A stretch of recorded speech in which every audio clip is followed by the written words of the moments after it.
Om Swastiastu. Saya, Leputu Sintia Komalasari, mahasiswa ampulan NIM 1701152, jurusan manajemen di Sekolah Tinggi Ilmu Ekonomi Satya Dharma Singaraja. Pada video kali ini, saya akan membahas tentang penganggaran perusahaan di masa pandemi saat ini.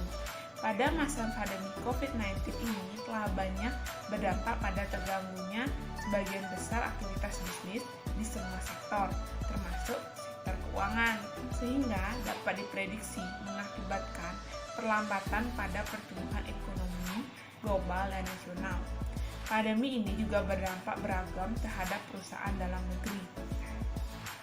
Hasilnya, hampir semua perusahaan menyatakan penjualannya terpengaruh pada pandemi saat ini, dan 20% perusahaan memperkirakan pendapatannya lebih rendah dari target. Pandemi juga mewajibkan perusahaan harus mampu mengendalikan biaya operasional. Dan untuk mengendalikan biaya operasional proporsional, perusahaan harus mampu menyusun anggaran dengan baik. Penganggaran adalah proses menyusun anggaran sejak dari tahap persiapan yang diperlukan sebelum dimulainya penyusunan rencana, pengumpulan data dan informasi, pembagian tugas, implementasi dan rencana tersebut, sampai pada tahap pengawasan dan evaluasi. Sedangkan anggaran atau budget adalah hasil yang diperoleh setelah menyelesaikan tugas perencanaan atau hasil dari penganggaran tersebut. Anggaran harus mencakup pendapatan, biaya, dan yang paling penting adalah keuntungan atau arus kas perusahaan, sehingga dapat diketahui apakah perusahaan memiliki sisa untuk perbaikan modal atau pengeluaran modal. Anggaran itu harus ditabulasikan setidaknya setiap tahun, sehingga besar anggaran tahunan juga dibagi menjadi 12 bulan. Langkah-langkah untuk proses penganggaran yaitu 1. Menentukan pedoman anggaran.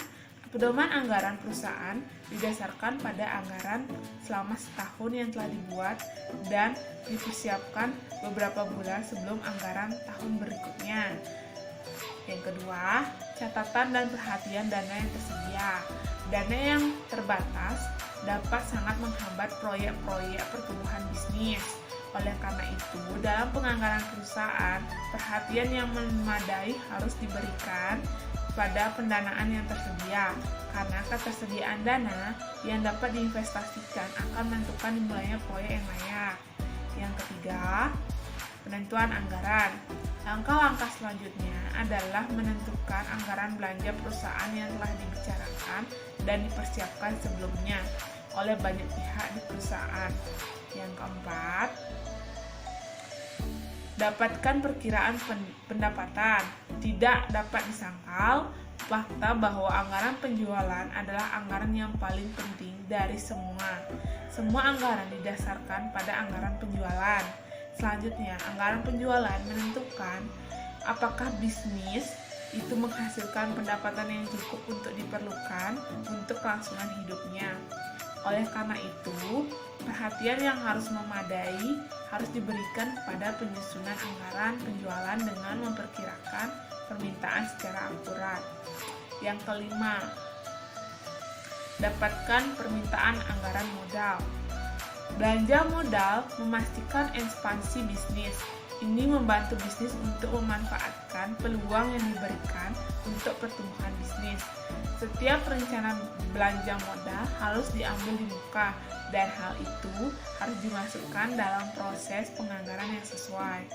Yang keenam, tinjauan anggaran. Anggaran harus ditinjau secara menyeluruh setelah disiapkan untuk memperbaiki segala kekurangan. Sedikit desimal yang ditempatkan dengan salah dapat membuat ketidakseimbangan dalam lembar anggaran. Dan yang ketujuh, dan yang terakhir, perusahaan jangan mencoba membuat penganggaran perusahaan yang terlalu terperinci. Memprediksi hal yang terlalu terperinci bukanlah hal yang baik. Semua dapat berubah dengan cepat. Alih-alih penganggaran lebih tentang memberi karyawan perusahaan arahan yang digunakan mengoreksi pada tingkat yang penting saja. Itulah video presentasi dari saya mengenai penganggaran perusahaan di masa pandemi saat ini. Semoga dapat membantu dan memberi wawasan kepada teman-teman semua. Sekian, terima kasih. Om Santi Santi Santi.